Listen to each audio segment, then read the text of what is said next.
پانی دیکھیے کہاں تک آ گیا ہے. اب یہاں پہ بھی کوئی الرٹ جاری ہو جانا ہے مجھے لگتا ہے.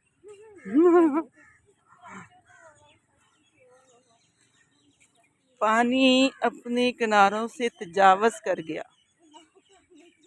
یہ اللہ تعالیٰ کے حکم سے ہی ایسا ہوگا.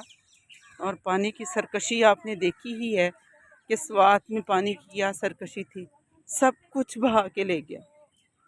اس سے پہلے کہ ہمارا بھی سب کچھ بہا کے لے جائیں تو استغفار کا ذکر کریں زیادہ سے زیادہ، اور اللہ باری تعالیٰ ہمیں نیک عمل کرنے کی توفیق عطا فرمائے.